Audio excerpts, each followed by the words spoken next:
Olá, pessoal, boa tarde. É um prazer recebê-los para o primeiro evento da nossa série Decoding AI, aqui da PALC Brasil, que é a nossa iniciativa global dedicada à troca de conhecimento sobre inteligência artificial. Meu nome é Ana Carolina Teles e eu atuo como especialista em GRC e inteligência artificial aqui na PALC. E eu estou muito feliz em estar aqui com vocês em mais esse evento. Bom, se você está aqui conosco pela primeira vez, deixa eu te apresentar um pouco a PALC. Nós somos a empresa líder no desenvolvimento de soluções tecnológicas de GRC, governança de dados, privacidade e também monitoramento de IA. Inclusive, eu já te convido a se conectar com a gente lá no nosso LinkedIn. O link já vai aparecer aí na tela para você. Então, corre lá e começa a seguir a nossa empresa para você conhecer um pouco mais sobre a nossa atuação. O que a gente pode dizer com muito orgulho é que hoje a PALC marca presença no dia a dia de mais de 15 mil profissionais ao redor de todo o mundo. A nossa sede fica em Londres, mas a nossa atuação se estende pela Europa, Brasil e também Estados Unidos. E eu sempre costumo brincar que essa atuação internacional nos oferece uma experiência única e um conhecimento de mercado que só faz sentido quando a gente pode compartilhar com você aí do outro lado da tela. E é exatamente por isso que a gente está aqui hoje. Bom, e hoje o assunto está muito legal, o evento está muito especial, porque a gente vai debater inteligência artificial em parceria com a nossa parceira aí de longa data, que é a KPMG. E o papo é sobre visão e supervisão de IA, monitorando riscos, performance e viés.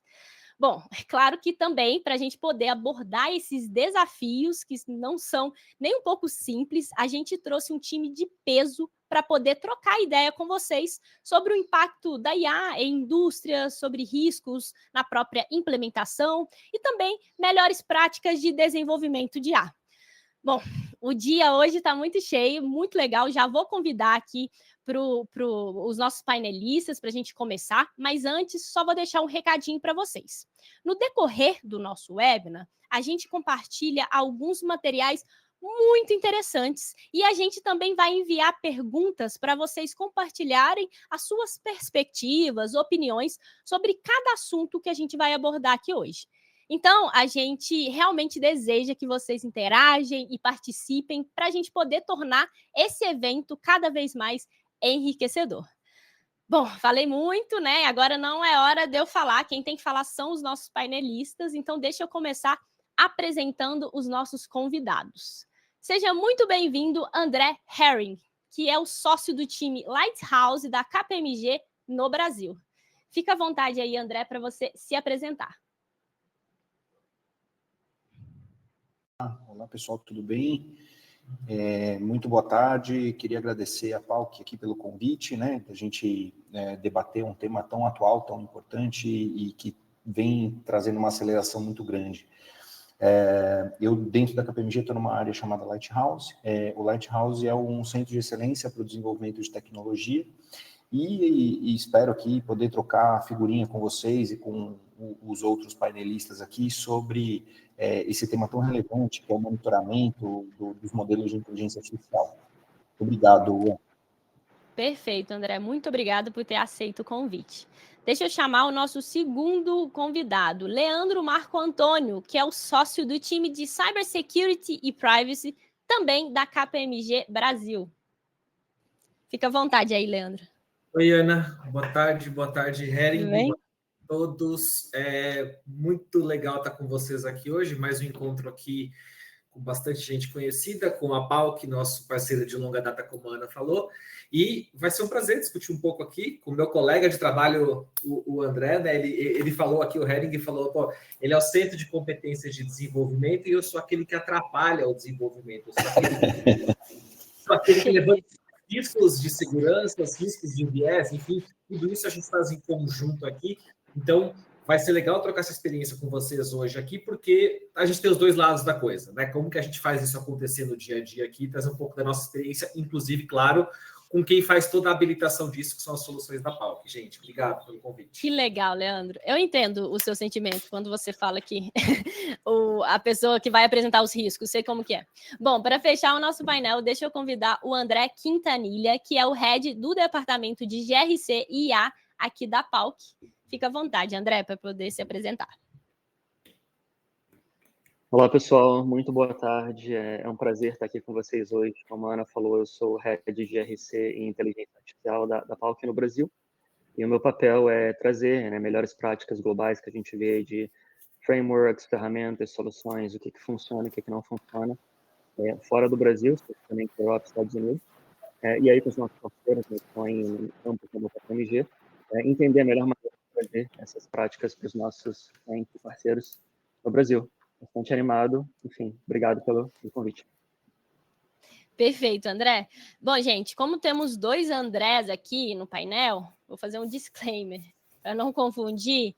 O André da KPMG será apenas o André e o André da PALC, o Quintanilha. Vamos chamar ele pelo sobrenome, vamos ser bem formais aqui. Bom, vamos lá. Eu vou começar chamando o Leandro para o papo, para a gente poder começar a esquentar esse evento, para a gente ter uma ideia geral dos desafios técnicos que os times de desenvolvimento vêm enfrentando nessa nova era da inteligência artificial, se é que a gente pode falar assim, né, Leandro? Então, pensando que a KPMG vem trabalhando com IA junto a algumas das maiores empresas do Brasil, Leandro, na sua perspectiva, quais são os principais desafios que você tem visto os times técnicos encararem nessa implementação, desenvolvimento de IA, tanto equilibrando ali a confiança, retorno sobre investimento e também, ao mesmo tempo, garantindo que a IA está seguindo práticas seguras para poder escalar no mercado. Você pode falar um pouquinho sobre isso? Legal, boa pergunta. E aí, tudo que eu falar aqui de problema, depois o André pode se justificar, porque as coisas que normalmente eu falar aqui, da experiência, são exatamente da nossa convivência juntos aqui. Ana, é muito difícil hoje em dia, né? André, não me lembro aqui, mas eu vou chutar, tá? Tem pelo menos uns 3 anos para 3 anos e meio, 3 anos e meio que vocês já, no nosso centro de competência, atuam em cima dessas tecnologias de maneira estruturada, vamos dizer que é por aí, né? E aí, Ana, durante essa trajetória toda, inclusive com o Quintanilha, já conversei bastante a respeito desse assunto. Hoje em dia, a gente tem diversos atores nessa jornada onde a gente foi identificando esses riscos. Então, eu vou começar talvez até falando um pouco de jornada, né? A gente tem uma questão ali, talvez a primeira questão, que é a questão estratégica. São riscos que eu chamo de riscos estratégicos, que é justamente aquele vapor que a gente vive das nossas sociedades, da empresa, de tipo, nós precisamos implantar AI a qualquer custo, né? Então, diria que um dos riscos aqui, e que a gente trabalha muito com o nosso time de Lighthouse aqui, é a questão, primeiro, estratégia e ideação. Aonde é que as coisas vão acontecer gerando valor? Isso é um baita do risco, porque a gente sabe que muito do que é feito não tem valor no futuro. São ótimas ideias, são excelentes iniciativas, mas que quando a gente olha e resolver um problema de negócio, não trazem o valor devido. O segundo é que muitas das vezes a gente tem ótimas ideias, mas o problema são os dados. Então a gente tem uma viabilidade, teoricamente o produto pode ser viável utilizando inteligência artificial ou aquela iniciativa, e a gente tem um problema de qualidade de dados ou até mesmo de integridade, né, dos próprios dados. Aí a gente passa por uma camada, diria assim, legal, se o produto é viável, se os dados são teoricamente bons para que a gente consiga produzir um resultado, a gente vai para uma camada de confiança, que aí entra um pouco a questão de cyber, que a gente tem falado bastante, a questão de uso de componentes adequados. Então, não é só, por exemplo, proteger os dados, é saber qual tipo de framework, qual tipo de bibliotecas você vai utilizar dentro das suas rotinas de desenvolvimento e que garantam a segurança disso tudo. E depois, claro, o próprio modelo que o André vai falar bastante aqui de todo o desenvolvimento, evitando os vieses, a tomada de decisão, explicabilidade, tudo aquilo que está dentro do arcabouço ali nosso de ética e de proteção. Então, Ana, eu te diria que a gente tem problemas em todas as camadas. Talvez algumas empresas ainda na primeira, outras na segunda, outras na terceira. Mas a parte boa, eu acho que no final aqui, né, sem querer ser o cavaleiro do apocalipse, hoje a gente já consegue ter boa visibilidade, né? A gente vai falar um pouquinho do uso nosso, da nossa experiência com o Prisma. Muitas vezes a gente acha, né? Lá 3 anos e meio atrás, o André, tenho certeza absoluta que ele achava que poderia ter viés, que ele achava que o modelo poderia ser inseguro. Hoje a gente consegue afirmar e quantificar, né? Então, tem 92% de confiança no modelo, X% de vulnerabilidades nos modelos, qualidade de dados, enfim, a gente consegue trazer essa visibilidade hoje em dia, o que favorece muito os próximos passos que a gente vai seguir nas nossas evoluções aqui, Ana. É isso. Muito legal, Leandro. É muito engraçado esse ponto aí que você coloca, engraçado, entre aspas, né, sobre vieses, é que às vezes a gente vai conversar com clientes, aí os clientes falam assim, não, meu modelo não tem viés, não. Aí o André, ele ri e fala, com certeza tem, mas a gente vai investigar aqui para poder ajudar vocês. Mas é muito interessante esse ponto, a gente vai explorar bastante neste evento. Para a gente aproveitar, né, esse tempo de confiança, né, esse tema específico de confiança, viés e inteligência artificial, eu já quero compartilhar com vocês um estudo super relevante da KPMG, em parceria com a Universidade de Queensland, chamado Trust in Artificial Intelligence, a Global Study. Provavelmente já está aqui para vocês. Vocês precisam fazer o download, tá, gente? E aí, façam o download rapidinho, deixa baixando, continua aqui com a gente. Esse estudo, ele é muito interessante e também os meninos podem falar um pouco mais, mas ele explora as percepções de confiança e aceitação da IA em diferentes países, destacando os benefícios, tanto o contexto, né, benéfico, quanto também os desafios que as organizações enfrentam na implementação dessas tecnologias. Então, já cliquem aí, façam o download e continuem aqui com a gente, que tem muito, muito, muito nesse evento. Bom, agora, já entrando um pouco mais nessa parte, né, continuar a explorar essa parte de desafios técnicos, eu vou trazer o André, né, para poder falar um pouco para a gente sobre a questão muito importante quando a gente fala sobre sistema de IA, como o Leandro já comentou, são os dados, né? A qualidade, a relevância dos dados utilizados no treinamento, validação e teste desses modelos, eles fazem toda a diferença na performance do sistema e também na confiança que ele gera. Então, André, como especialista, quais as práticas você recomendaria para garantir que os conjuntos de dados usados em treinamento, validação e teste sejam relevantes, representativos e livres de erros? Sempre pensando aí no propósito específico do sistema de IA. Você pode comentar um pouco sobre isso? Sem dúvida, Ana. Eu acho que é um dos principais pontos. O Leandro mesmo já comentou sobre a qualidade dos dados, né? Um dos aspectos mais relevantes aí dentro da jornada de criação de uma solução de IA. Eu queria só reforçar, colocar um ponto, complementando um item que o Leandro falou, né? Que eu estou achando extremamente positivo. Desde 2022, com o advento ali das IA generativas, né, muitos problemas que estavam engavetados nos clientes, eles começaram a trazer com o objetivo de resolver com IA generativa. Então, virou tudo o cara quer resolver com IA generativa. E isso se conecta muito bem com essa pergunta, porque quando a gente vai entender a demanda, entender a necessidade, entender os dados que estão por trás para resolver aquela demanda, muitas vezes a gente vê que tem outros caminhos também, né? Não é só IA que resolve tudo, né? Então, a gente consegue debater com o cliente e trazer soluções para problemas que estavam dentro da gaveta e estavam esquecidos lá, coisas que o cara nem sabia mais que tinha. E aí, quando a gente se depara com alguma coisa que é realmente passível de resolução com inteligência artificial, acho que um dos principais pontos é a gente entender o negócio, a gente entender o processo, a gente voltar com o cara que é o especialista no processo, no negócio, para a gente entender quais são os dados que mais podem afetar aquele modelo.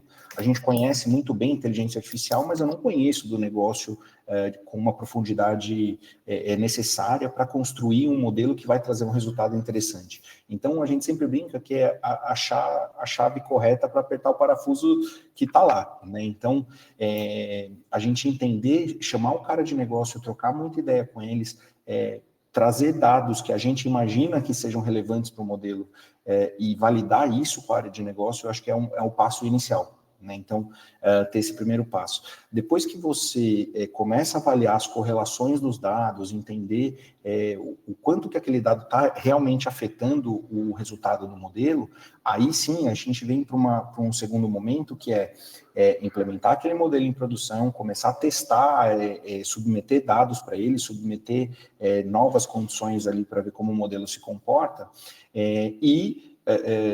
obviamente, se a gente tem a possibilidade de contar com uma ferramenta como um Prisma para trazer ali os indicadores principais de qualidade daquele modelo e monitorar isso de forma constante, eu acho que assim, a gente começa a entrar ali no estado da arte em termos de jornada de desenvolvimento.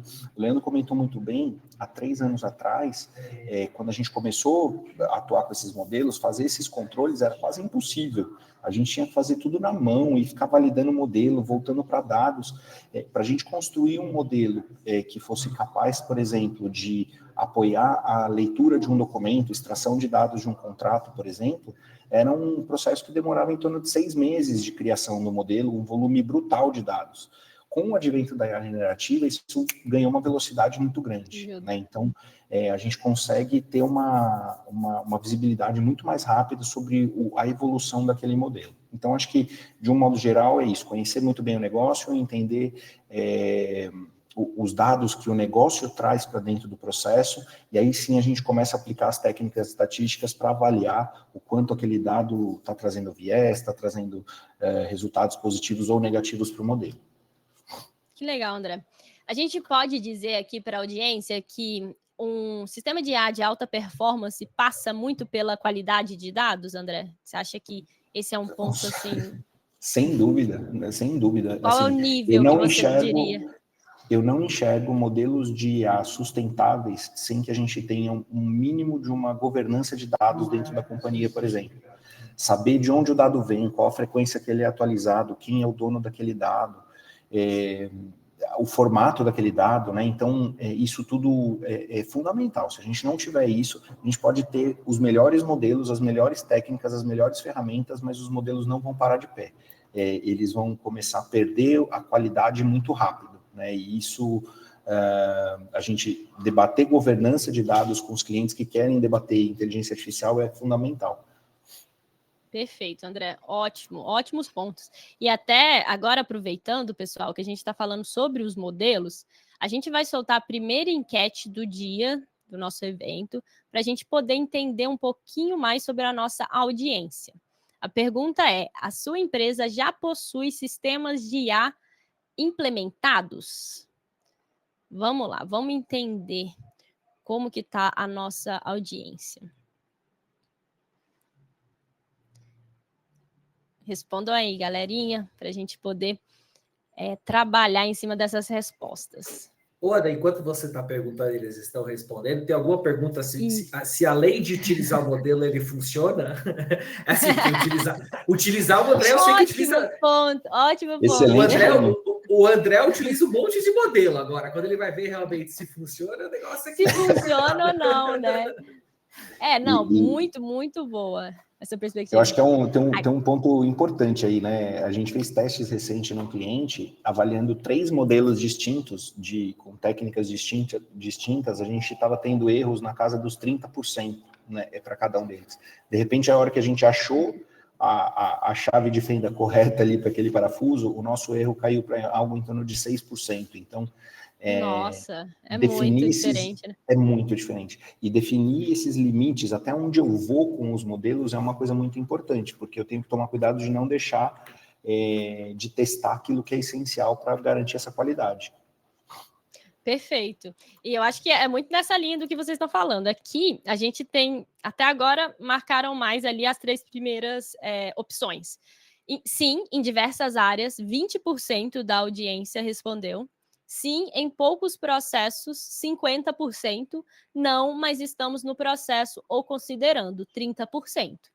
Bom, de toda forma, a gente consegue ajudar essas 3 opções, né? Essas 3 tipos de empresa. Quando já está implementado em diversas áreas, mas aí essa questão que vocês dois mencionaram, será que realmente está funcionando? A gente está monitorando esses sistemas da melhor forma? porque para além da parte técnica, a gente precisa também pensar sobre conformidade regulatória. Isso é algo que já está muito bem sólido na União Europeia, está chegando no Brasil também, especificamente sobre inteligência artificial. E até quando a gente fala na segunda opção, sim, em poucos processos, o que será que falta para essa empresa poder expandir, né, para todos os processos que realmente cabe, né? Porque a gente tem que entender que inteligência artificial é uma tecnologia. A tecnologia, ela vem para solucionar um problema. Se não tiver o problema, a gente não tem que inventar, né? Como o André bem comentou, que no boom da IA generativa, todas as empresas queriam uma IA generativa de alguma maneira para poder chamar de sua. Mas a gente precisa analisar exatamente aí se realmente precisa, né, André? Isso é algo importante. Bom, vamos caminhando, gente, sobre agora puxar aqui um pouquinho mais para o Quintanilha, né, aqui da PALC, para ele falar um pouquinho para a gente sobre um tema que é fundamental quando a gente fala de IA responsável, que é o que vocês, né, o Leandro e o André, já introduziram também. Mitigação de vieses e a garantia de precisão. Então, Quintanilha, eu vou jogar para você uma pergunta que eu sei que muitos já estão interessados aí em saber.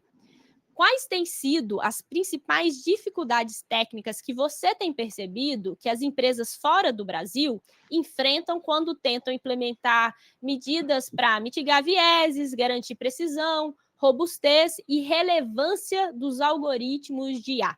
E muito importante, né? Como essas dificuldades elas podem ser superadas para poder garantir que essas soluções de IA atendam não só os padrões de conformidade regulatória que a gente mencionou, mas também essas expectativas éticas que estão cada vez mais presentes nesse debate. Fica à vontade aí.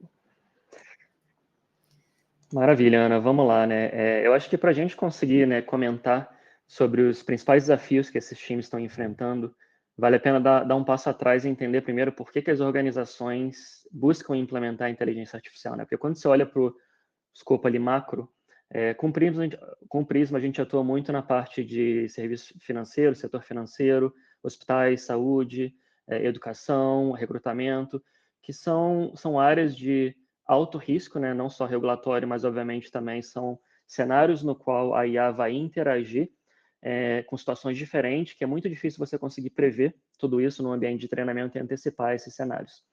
Então, o que eu quero dizer com isso, né? Que todos esses setores passam pelos mesmos desafios. Independente do que você quer fazer com a IA, os desafios vão ser muito parecidos. Que aí o primeiro ponto, que a gente vê bastante, foi o que o pessoal já comentou aqui muito, que é o ambiente de treinamento.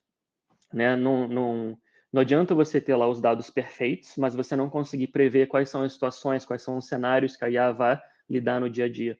Então, é muito importante que você tenha uma base de dados que não é enviesada, que você tenha também dados que são completos e que principalmente representam aquilo que vai ser feito quando você colocar aquela IA em produção e começar realmente a funcionar. E aqui eu posso garantir que 99% dos casos você não vai conseguir prever tudo. Porque sempre que você coloca IA em produção, você vai ter sempre um cliente novo, um funcionário novo, um usuário novo que interage de uma maneira que você não previu. Então, é muito difícil você conseguir cobrir 100% disso na fase de treinamento. É claro que limpeza de dados, processo, tudo isso ajuda muito, mas se ainda assim vai ter coisa que vai escapar ali, vai, enfim, cair pelas frestas dessa operação. Esse é o primeiro desafio maior que a gente vê. O segundo, que está conectado também, como você comentou, é a parte de compliance regulatório. Né? Porque não adianta você ter uma IA que funciona maravilhosamente bem, mas se alguém for, por exemplo, investigar, você está passando por uma auditoria ou tem um processo judicial que está acontecendo, como é que você vai explicar como é que aquela IA chegou naquela conclusão? Então, o fato de estar performando bem não quer dizer que você tem todos os safeguards ali que a gente fala em inglês, né, no lugar certo, para conseguir se proteger e criar transparência e credibilidade para o mercado. Então, é muito difícil você conseguir fazer isso hoje sem uma ferramenta que vai te dar toda essa visibilidade num ambiente produtivo, principalmente. E aí, o terceiro ponto que a gente vê muito acontecer de riscos e desafios é na escalabilidade dessas soluções e na manutenção da performance. Porque, à medida que o mercado evolui, você vai ter um novo tipo de interação, você vai ter novos clientes, novos funcionários, e a própria IA vai aprendendo, né, ao passar do tempo, coisas novas que não foram parte ali do treinamento. Então, como é que você garante essa consistência de não vai ter alucinação, a acurácia vai estar alta ainda, a performance vai estar alta, e você não vai ter nenhum viés. Então, é muito difícil você monitorar isso. E aí, como é que a gente entra, né, para finalizar aqui a sua pergunta, nas melhores práticas? O que a gente vê funcionando muito bem nesses casos? Especialmente cientistas de dados, engenheiros que estão implementando, né, IAs nessa direção, você precisa ter ferramentas e tecnologias que vão te ajudar a identificar contexto dentro desses cenários. Porque, por mais que você mapeie ali dentro do esquema, né, do seu modelo, lá eu tenho aqui meu nome, idade, endereço, cenários previstos ali, você vai ter, por exemplo, o tom de voz, né, dessa interação, você vai ter o tamanho, o comprimento desse prompt que você criou, você vai ter, por exemplo, todas as interações que criam contexto, isso vai gerar um impacto no resultado desse modelo. E para dar um exemplo bem prático, vamos dizer que você é uma empresa que está no Brasil e você está contratando uma IA que foi treinada ou desenvolvida por uma empresa, de repente, da Argentina. Independente do processo, tá? A gente fala ali de prevenção de fraude, análise de crédito, pode ser bolsa de estudo, pode ser até, dependendo da automação de um prontuário médico para identificar doenças num paciente, qualquer cenário. E esse cenário utiliza o nome da pessoa, por exemplo, para fazer uma inferência ali para chegar numa conclusão. No Brasil, quando a gente fala do nome da pessoa, né, Maria pode ser uma mulher, vai ser provavelmente uma mulher. Na Argentina, você pode ter um homem que se chama Maria. Então, isso demonstra o risco dessa operação, que dependendo do que você está querendo fazer com os dados, o modelo vai inferir coisas que não são corretas naquele contexto que você está criando. Então, é muito importante que você mapeie todos os cenários, mas que você tenha também monitoramento em tempo real, no ambiente produtivo, para você conseguir antecipar esses problemas antes que isso escale. Então, eu dei essa volta para dizer que a solução que a gente vê que funciona hoje em dia nessas organizações é realmente monitoramento em tempo real de ambiente produtivo, para evitar qualquer problema lá na frente, independente da qualidade, né, do seu treinamento, que ajuda muito, mas não vai prevenir essa situação lá na frente. Muito bom, Quintanilha. André, muito obrigada por compartilhar. É tudo muito interessante, porque a gente consegue compreender, na prática, o tamanho dos riscos, né? E aqui, gente, eu quero aproveitar para fazer um breve comentário, porque a gente está mencionando aí sobre questão de conformidade regulatória, as consequências, e o André colocou muito bem a questão de nome, né? Uma coisa tão, de certa forma, boba, né? Maria no Brasil seria uma mulher, Maria na Argentina não seria, entre outras questões, né? Os comportamentos também, quando a gente pensa em personalidade, são muito diferentes quando a gente está analisando diferentes espaços geográficos. E isso aumenta o risco e a exposição das empresas. Então, a gente tem casos nos Estados Unidos e em muitos outros países, mas vou citar os Estados Unidos, que especificamente nesse país não existe uma lei sobre inteligência artificial federal bem voltada para a inteligência artificial. Ainda não existe. É bem provável que se encaminhe para leis estaduais, porque lá eles têm outro tipo, né, de esquema federativo. Mas mesmo assim, independente, tem ou não uma lei? Não tem especificamente sobre IA, mas já tem muitos casos judiciais nos quais os usuários, né, as pessoas afetadas, elas já estão demandando contra empresas que de alguma maneira não implementaram, né, e não usaram o sistema de IA da melhor forma, da forma mais ética. A gente tem um caso de uma empresa sediada na China que recrutava tutores de inglês no próprio Estados Unidos, né, especificamente. E eles utilizavam um software de IA para poder rejeitar automaticamente candidatos mais velhos. A IA ela foi programada para poder excluir candidatas mulheres acima de 55 anos e homens acima de 60. E isso especificamente, ainda que não tenha uma lei, como eu comentei, violou a lei de discriminação por idade no emprego no contexto americano. Então, ela teve que resolver, né, esse caso com um acordo no valor de $365 mil. Então, tem muita gente que está tentando usar essa desculpa, ainda não tem uma lei sobre isso especificamente, mas tem muitas consequências, que a gente vai falar de multas, a gente pode falar sobre acordos nesse caso, e mais que isso, né, a gente pode, caso a gente não trate a IA com o monitoramento em tempo real, como o próprio André comentou, a gente não trate de cumprir os requisitos básicos, quando a gente fala de confiabilidade e ética, a gente pode estar aí descumprindo e infringindo direitos e garantias fundamentais. Então, a gente precisa prestar atenção bastante neste assunto. E aí, sobre esse tema, especificamente monitoramento de vieses, precisão, robustez, né, monitoramento a todo momento, eu quero compartilhar com vocês um material super relevante que foi produzido pela PALC, que aborda exatamente esses pontos. O material é sobre monitoramento de riscos e explicabilidade de IA, que detalha como o Prisma, especificamente como o André estava comentando, né, que é a nossa solução de monitoramento de IA, atua para poder garantir a confiabilidade desse tipo de tecnologia. A ideia, como o André já explicou um pouco do produto, é oferecer uma explicabilidade mais otimizada, que é essencial para a gente poder aumentar a confiança nas decisões tomadas por algoritmos. Já está aí na tela, façam o download. Deixa baixando aí, gente, do lado, continue com a gente. E vamos que vamos, né? Que aqui tem várias outras perguntas para a gente poder explorar. Agora, eu vou chamar o Leandro novamente, porque como a gente já introduziu esse papo do Prisma, eu sei, Leandro, que vocês, né, da KPMG, utilizaram o Prisma recentemente em um dos seus sistemas. E aí, eu quero entender um pouco quais foram os desafios, né, os resultados que vocês enfrentaram e tiveram nesse projeto. E o mais importante, entender como essas soluções, como o Prisma da PALC, podem ajudar os times techs para poder superar esses desafios e garantir mais essa confiabilidade da IA com todos os stakeholders, todas as partes interessadas. Legal. A gente viu, né, Ana, pelas respostas do pessoal ali, existem diferentes estágios que as empresas estão aqui, né? Então, quando alguém responde ali, já estamos avançando em alguns processos, talvez seja muito do que nós da KPMG fizemos, mas além dos nossos processos, a gente tem os processos do cliente. Então, a gente consegue trabalhar um pouco diferente aí pela nossa atuação de mercado. Mas olhando para a ótica do Prisma, eu acho que a primeira coisa que a gente precisa olhar aqui é o casamento do Prisma com algo muito importante para nós, que é o nosso framework de AI. A KPMG tem o seu framework hoje. Antigamente ele chamava, nem me lembro o nome dele mais, porque ele acabou que tudo virou Trusted AI, ou seja, o framework da KPMG que engloba todas as disciplinas que a gente está conversando aqui.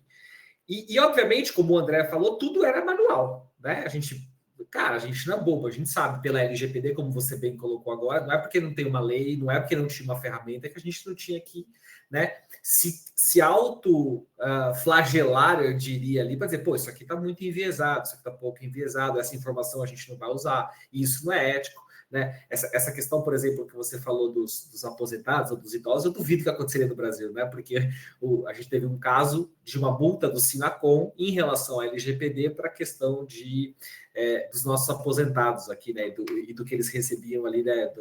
Do seu INSS da vida. Mas, enfim, como é que a gente fez aqui, né? Acho que a nossa experiência com o Prisma, ela foi muito valorosa porque a gente vai falar dos resultados um pouco, a gente não vai apresentar nada para vocês aqui, tá, pessoal? Vocês vão ter que ficar curiosos em ter que chamar a gente depois para conversar sobre Prisma, mas o que a gente fez aqui foi utilizar os resultados do Prisma, só explicando, a gente fala de Prisma, pessoal, como a gente viu aqui no paper, vocês podem fazer download, devem fazer download, ele monitora toda a questão de AI. E ele vai gerando para a gente uma série de indicadores de vieses, indicadores de acuracidade do modelo. O André, o Hering, vai comentar um pouco dos resultados. Mas qual foi a parte mais interessante para nós aqui? A gente começou a se autodiagnosticar da situação. Por quê? Porque muitos dos algoritmos, dos trabalhos que o Hering tem feito aqui dentro dos nossos modelos de AI, a hora que a gente viu o resultado do Prisma na monitoração, a gente começou a relacionar com determinadas características do próprio modelo. Que tipo de questionamento eu faço, como é que o prompt foi desenvolvido, tamanho de prompts, possibilidades. Então, automaticamente a gente falou, puxa, mas se eu melhorar isso, o modelo automaticamente vai melhorar. E o Prisma trouxe isso também para a gente. Essa capacidade quase que instantânea, né, de olhar um modelo numa versão anterior, trabalhar num modelo e depois olhar o resultado efetivo daquilo na prática. Não só, claro, para melhorar a questão de problemas, então, o modelo enviesado, claro que ele não é bom, uma alucinação, claro que ela não é boa, então a gente consegue tangibilizar essa melhoria. E eu diria ainda mais, né, pelo Prisma funcionar no modelo de créditos, eu conseguiria até brincando com o Quintanilha aqui, botar o preço na brincadeira, né, Quintanilha?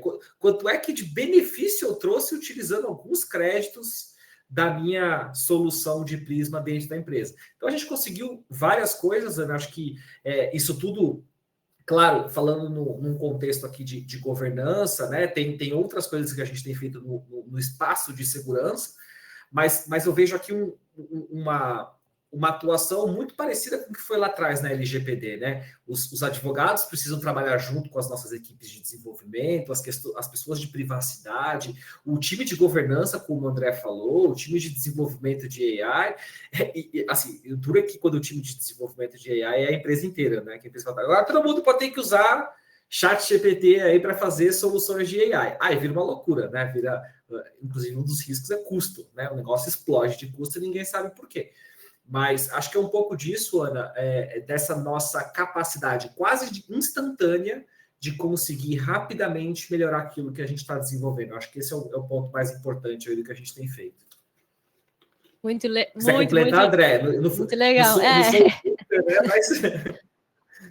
Muito legal, Leandro. Se você quiser complementar um pouquinho, Leandro, e até eu pegar um pouco no gancho, né, das suas perspectivas sobre esse projeto, né, a utilização do Prisma, e falar um pouquinho, porque você também é o especialista aqui, né, falando sobre desenvolvimento de softwares, então você está muito acostumado, desde antes aí de pensar em IA, você já estava pensando em documentação técnica, né, monitoramento de softwares. Então, se você puder falar um pouquinho dessas dificuldades, né, de pensar nesses detalhes, como log, monitoramento, robustez, segurança, desde já no ambiente de produção. E aí você fica à vontade para comentar a sua perspectiva aí sobre esse projeto do Prisma e KPMG. Maravilha. Bom, acho que no aspecto de documentação, de qualidade, de um modo geral, né, como você comentou, a gente tem um aspecto muito importante aqui dentro da KPMG, que é o processo de homologação. A KPMG, por ser uma empresa de auditoria, ela tem uma série de critérios e de processos que a gente tem que seguir, que já direcionam a gente para o nível de documentação e de qualidade de testes que tem que ser feitos para que a gente possa realmente utilizar uma aplicação em produção e, mais ainda, quando o cliente vai utilizar essa aplicação. Né? Então, a gente já segue uma série de critérios em cima disso para que a gente tenha um nível de qualidade altíssimo. Eu costumo brincar, quando a gente está usando alguma solução dentro da auditoria, cara, pode usar que está tranquilo, porque o volume de testes, o volume de documentação, de homologação e de qualidade que a gente tem que ter é muito alto, né? Então, isso é muito importante porque a gente tem que estar de acordo com as normas de auditoria, com as normas de segurança e tudo mais, e isso demanda para a gente um altíssimo nível. Isso já era assim antes de IA, como você comentou, e agora com IA, a gente passa a precisar agregar dentro desse processo de homologação, dentro desse processo de teste, algo que possa ajudar a gente no monitoramento do modelo, no monitoramento da qualidade do modelo. Porque um grande receio, né, principalmente quando a gente vai discutir com os advogados e tudo mais, é o seguinte, e se o cara submeter algo, o nosso modelo sugerir determinado caminho, o cara seguir aquele caminho e depois ele vai dizer que foi a KPMG que falou para fazer daquele jeito, né? Então, esse é um aspecto muito importante. Então, a gente tem nas ferramentas uma série de disclaimers que mostram até onde vai a responsabilidade e tudo mais, mas mais do que isso, a gente precisa ter publicado um modelo que leve um determinado nível de qualidade, de acurácia e de qualidade geral ali, né? Então, esse é um ponto muito importante. Dentro desse uso do Prisma que o Leandro comentou, essa solução que a gente desenvolveu é uma solução para extrair dados de documento. E ela é vendida para clientes. A gente já tem clientes utilizando, o nosso pessoal de auditoria já utiliza, então é uma ferramenta que já está aí com um volume grande de processamento nos últimos meses aqui. E vem crescendo cada vez mais. E aspecto positivo, na minha visão, dessa ferramenta, é que ela consegue fazer o processamento massivo. Então, eu monto uma série de prompts, uma série de perguntas, e ela vai replicar essas perguntas para todos os documentos que eu tiver dentro do modelo. Então, vamos supor que é um caso real, inclusive. A gente precisava fazer extração de dados de cerca de 30 mil documentos num determinado período aqui na última semana. A gente configurou os prompts para extrair as informações corretas daquele documento e mandou os 30 mil documentos para lá, a ferramenta processa todos e devolve um relatório para a gente com todos os dados extraídos. Neste contexto, a solução do Prisma foi, assim, eu fiquei muito surpreendido positivamente com o resultado, porque ela ajuda a gente não só a corrigir eventuais questões dentro da ferramenta, mas também ajuda a gente a servir como advisor para os clientes na hora dele montar um prompt, na hora dele montar uma pergunta. Então, olha, como que você tem que tratar o seu dado? Como que você tem que tratar a pergunta nesse sentido? Então, a ferramenta, ela traz uma série de indicadores para a gente nesse sentido. Foi um relatório enorme, gigantesco ali, com muito detalhe para a gente poder se debruçar e trazer sugestões novas para os clientes, né? E também, olhando para outros modelos e para outras situações, a gente consegue direcionar para o cliente, olha, este problema que você está tentando resolver, a gente consegue medir que este modelo é mais eficiente. Então, isso é um outro aspecto muito importante que a ferramenta ela traz de benefício para o processo de desenvolvimento. Eu acho, sem dúvida nenhuma, agrega muito para o time que está desenvolvendo e para o próprio cliente que está utilizando a ferramenta a partir do momento que a gente consegue ser o advisor dele com relação à qualidade dos prompts que ele está criando.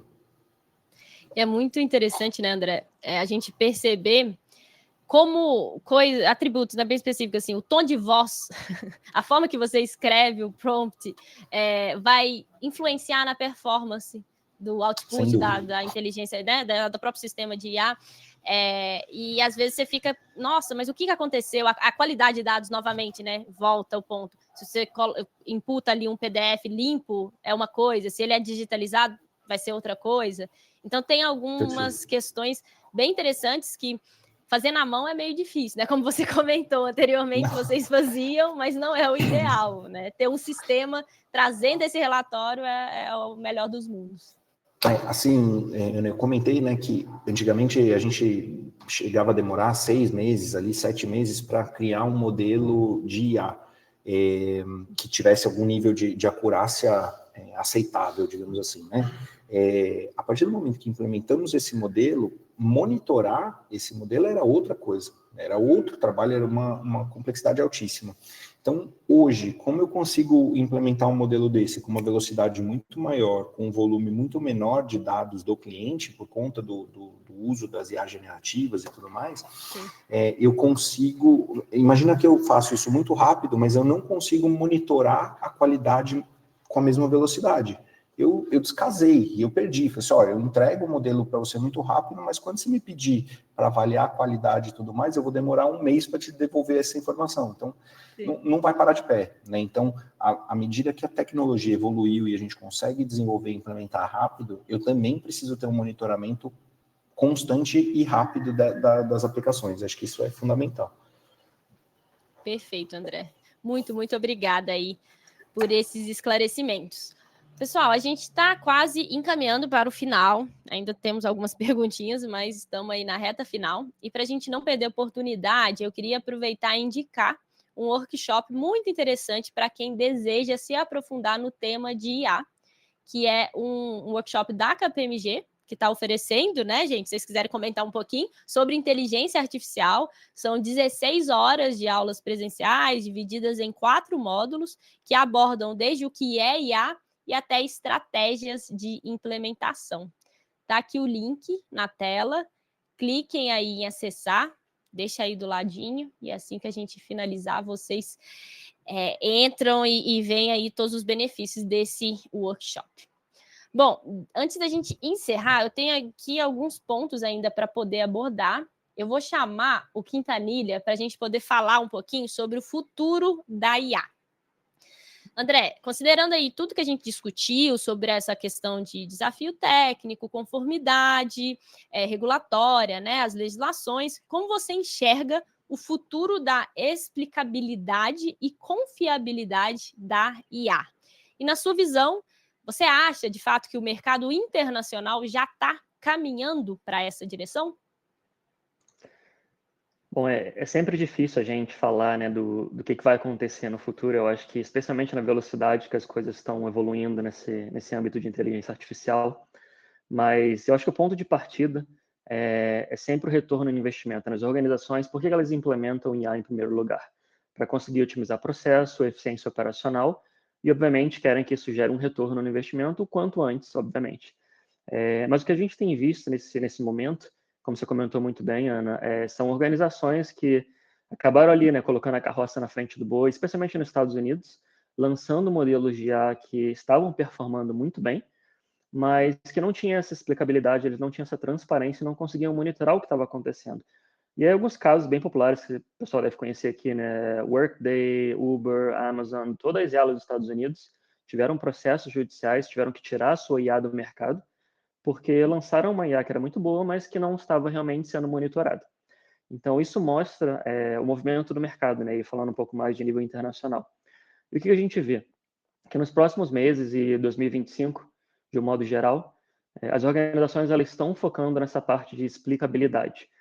Como que o modelo inferiu aquilo que foi falado ou foi feito, né? Como que o meu tom de voz, o meu comprimento do prompt, como que, de repente, a complexidade, né, da conversa influencia a inferência que o modelo vai fazer e qual que é a consequência disso, qual que é o impacto disso no indivíduo lá na ponta, no final do dia.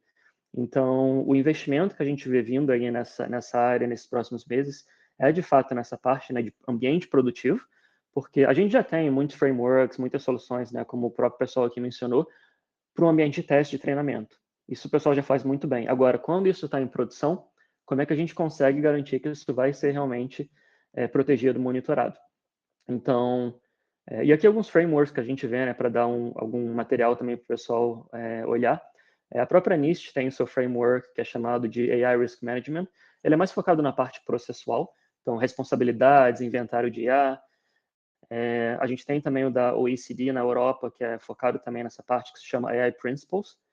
E a gente tem frameworks mais técnicos, como o próprio Prisma da PALC, que vai possibilitar que vocês monitorem qualquer coisa que vocês queiram na parte contextual. Não precisa ser atributos que foram definidos durante o seu treinamento, qualquer coisa literalmente. Eu quero saber como é que o tempo dessa conversação influencia na inferência no meu modelo. Então, você pode criar qualquer coisa que você quiser para monitorar e receber alertas e riscos quando aquilo ali sai fora de controle. Então, esse é o que a gente vê realmente de movimento para o próximo ano, porque é o que falta ali para fechar a conta e trazer o retorno no investimento que as organizações querem e tanto almejam ali no médio e longo prazo.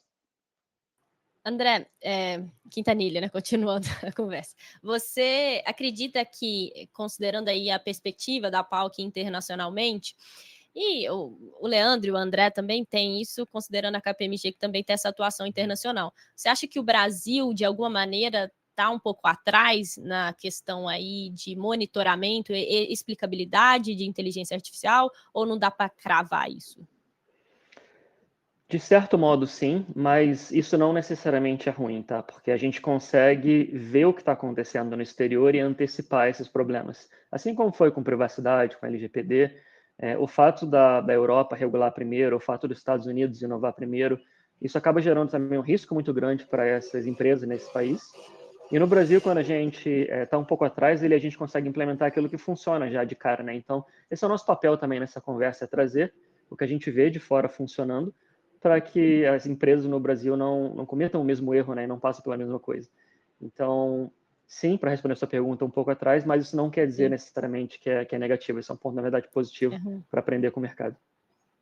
Perfeito, André. Muito, muito obrigada. Bom, vamos finalizar e eu quero fazer uma pergunta aqui final, tanto para o Leandro quanto também para o André.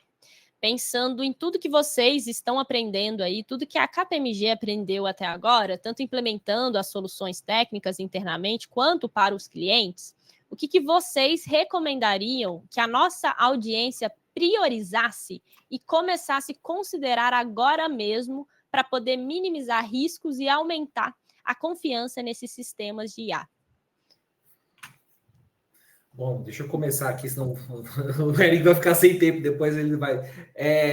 Eu acho que, Ana, aqui não existe uma receita de bolo, né? Eu tenho conversado com muitos clientes, junto com o André, junto com o nosso time do Lighthouse, junto inclusive com vocês da PALC. Acho que a gente não vai ter uma receita exata aqui de reprodução, de como a gente vai caminhar nessa jornada, né? Então, para você ter uma ideia, eu tenho bancos que têm mais de 100 sistemas em produção utilizando inteligência artificial com diferentes modelos, diferentes tecnologias, e é uma bagunça, literalmente é uma bagunça. E tenho empresas como a dos nossos convidados aqui que estão começando a sua jornada. Eu acho que a conversa ela começa com o negócio. Que problema é que a gente está querendo resolver? Muitas vezes a gente se força a querer resolver um problema que a gente sabe que a gente não vai conseguir. Só que a gente vai insistir naquilo. O grande problema da insistência hoje é, primeiro, o esforço que as pessoas gastam com isso. Segundo, o dinheiro que a gente gasta, porque nenhuma desses prompts que a gente está falando aqui é de graça. Cada vez que você manda uma pergunta de um prompt desse para o lugar certo, né, gente? Não é usar o chat GPT aberto, a gente está falando aqui de sistemas que são Sim. proprietários, etc. Tem o seu custo. Então, para mim, a conversa tem que começar no negócio. E o negócio vai nos guiar. O negócio vai nos guiar para um modelo de governança mais rígido, menos rígido, um modelo mais ágil, menos ágil, e muito do que o Quintanilha também comentou aqui, né? A gente não pode esquecer que hoje a gente já tem uma lei geral de proteção de dados em vigor. A gente já tem uma LGPD vigorando. Então não é assim, legal, peraí, me dá aqui a base de clientes com todas as fotografias de exame de ultrassom de todo mundo que eu vou ficar brincando de fazer inteligência artificial. Isso não existe. Né? Eu acho que às vezes a gente começa a criar uma falsa visão de que já que não está regulado, eu posso fazer o que eu quiser, e como inteligência artificial não é privacidade, não é LGPD, eu posso fazer o que eu quiser. Amigo, não. Tudo é tratamento de dados. Tudo deveria ser muito bem acompanhado e, obrigatoriamente, no mínimo, seguir a LGPD. Em segundo, eu brinco que a gente não gosta de não ser éticos. Quem está brincando de não ser ético não precisa nem esperar chegar uma lei de IA no Brasil. Você está fora do mercado, porque Exato. Vai ter ética lá dentro. Né? E por fim, Ana, começar já a explorar as questões de monitoração e, claro, o que vai governar o seu modelo. E por que eu falo de monitoração e por que eu estou falando de ferramenta aqui? Porque, como o André bem disse, e o Quintanilha prova, né? Então, nosso André 1 e o André 2, não me deixam mentir. A gente tem benefício, velocidade e o melhor controle do risco. Tudo isso, imagine se a gente estivesse começando hoje o nosso desenvolvimento de tudo na KPMG com uma ferramenta como o Prisma. Acho que a gente seria muito mais felizes, porque, como eu disse, a gente melhoraria muito mais rápido ao invés de ficar procurando números. Então é isso, tá, Ana? Acho que para fechar aqui.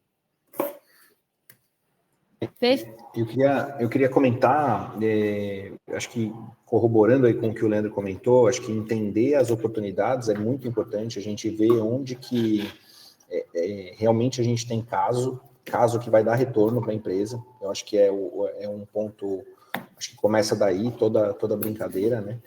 Identificar a partir daí quais são os componentes de IA que vão ser utilizados ou que podem ser utilizados para resolver aquele problema, porque isso vai dar para a gente uma ideia de custo e de complexidade da solução. Você tem um negócio que precisa responder ao vivo para o cliente, não pode ter delay, tem que ter...